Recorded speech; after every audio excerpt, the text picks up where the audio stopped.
Hi, it's Productronica 2021, day 2. I'm joined by Eyal from Cybord. So thanks for coming to talk to us first off. Just explain what your business is and what you're doing here. Well, thank you. Pleasure being here. Great show so far. What we do is we are authenticating electronic components, authenticating and qualifying them before they are being used by assembly machines or during the use in the assembly machines. Basically, because there's a today there's a big shortage in electronic components, so there's a rise in counterfeiting and poor quality of components, and this has a very bad effect on quality of products and productivity and so on. So our solution is basically to authenticate all the components before you use them, so you will use only good ones. Yeah. Sounds trivial, but in the electronic industry, there's no such thing as incoming inspection of components, and there's no checking of the components at all. All this industry is built on trust. You buy from a trusted source, and that's it. There's no checking. So the industry pays price because between 0.5% and 2% of all electronic components are counterfeit. Yep. And about 0.2% have defects, visual defects that you can see. And the industry just swallows it. It uses the components as they are, and they pay the price in random failures, return rates, reworks, and so on. And actually, this is how I came to this business. I was developing a new technology as a scientist, working for 12 years from invention to deployment in the field. And then after going all through the testing, failure in the field after a few months, everybody blamed us. It was very, very difficult. Yes. But eventually what we found out that was during manufacturing, bad components were placed. And it almost killed my $1 per project, billion-dollar project. Yeah. Because of a 3-cent capacitor. So I knew what I'm going to do next. Yeah. And there's nothing trivial about this, is there? I mean, especially if it's going to defence or aerospace projects or, cars, whatever it's going into, like you say, it's quite shocking really when you think about it that the industry has just made do with this situation. So yeah, the approach up till not recently was that this is the cost of doing business. That you have 1 or 2% of recalls and returns, and that's life. Yeah. But you know how frustrating it for your laptop to get stuck every 1 or 2 years, or your plane to go down is probably worse. But this is how basically the industry is still based on trust. Now, I think you can only go so far. You have to make the jump to higher quality. And higher quality goes with inspection and assuring the quality of the products that I use in all the products. So this is the barrier that we go, moving from a trust approach. I bought it from a trusted source, so it must be good. It has good paperwork, so it must be good. To actually opening the eyes and seeing the reality of components by inspecting all of them. So that's the bridge we're trying to cross. So when you realised your project had nearly been killed by this small component, how quickly did you think, okay, I can do something about that? When did that light bulb?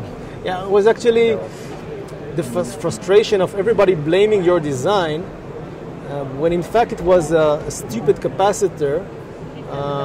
That was really a triggering thing. I mean, how can you invested? Well, I had a team of 25 engineers and working on this for 12 years, only to almost get cancelled because of a bad capacitor. So it's extremely frustrating. And finding out that there's no solution for it was like a eureka moment for me. I realized that I have to do something about it. I think it's an opportunity to really make a change, a difference in how the electronic world works. Must be quite a complicated process though, because you're dealing with a huge variation of components, sizes, what they need to do and how they should be verified. I mean, when I started looking into it, talking to experts and manufacturers, they all said it's it's impossible because there are hundreds of millions of types of components. So how can you tell them apart? They all look the same. So people were asking, are you looking, the text is different? They are so different, how can you tell them apart? So I was using basically technology I was working on that utilizes big data and advanced deep technology to analyze them. The same way you can find the difference of fingerprints between two people, or the same way that, for example, a bullet coming out of the barrel can be detected traced back to the barrel, although all the bullets are the same, but you can still find out who came from where.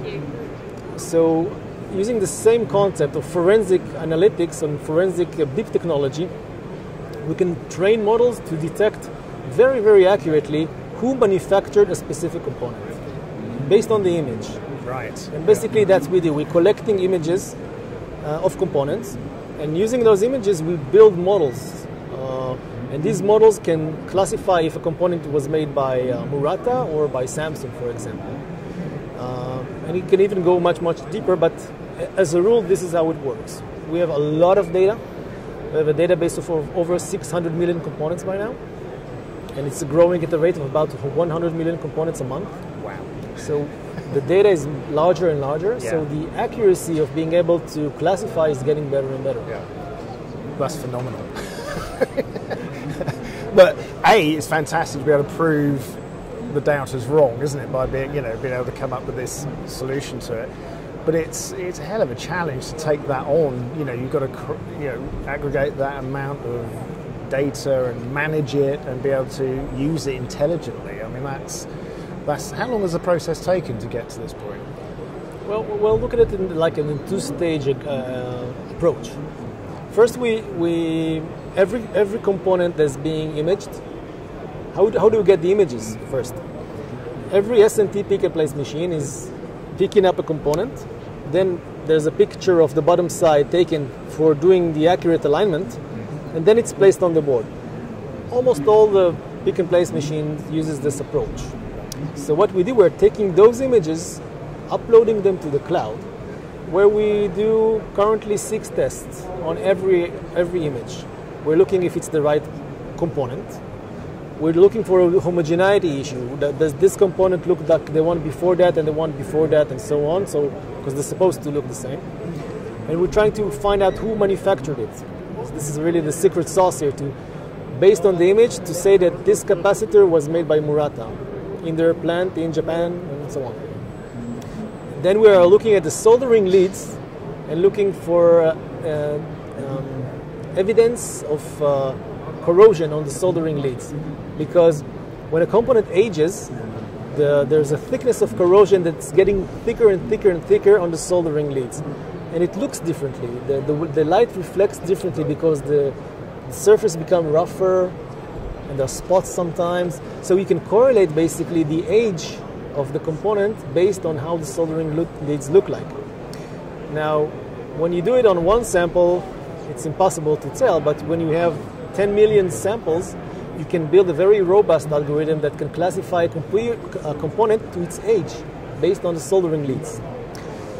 Then we're looking for defects, like, cracks, whatever, all kind of visual defects that we see on the components. And we're also looking for evidence of tampering. Because we're looking at the soldering leads, we can find, if we see any mark on a lead, it means that someone was trying to interface it in order to program it. Right. So if it's okay that someone programmed it, then it's okay. But if it's not, it may be a cyber attack.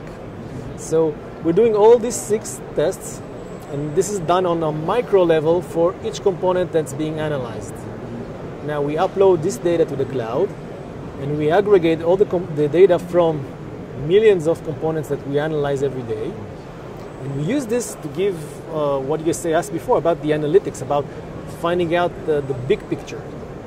So we analyze from a small test we do on each one, and we expand it through the database and analytics tool to give actually insights and value to our customers.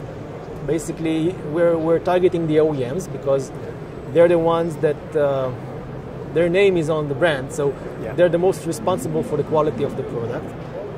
So they have the highest motivation to have best quality.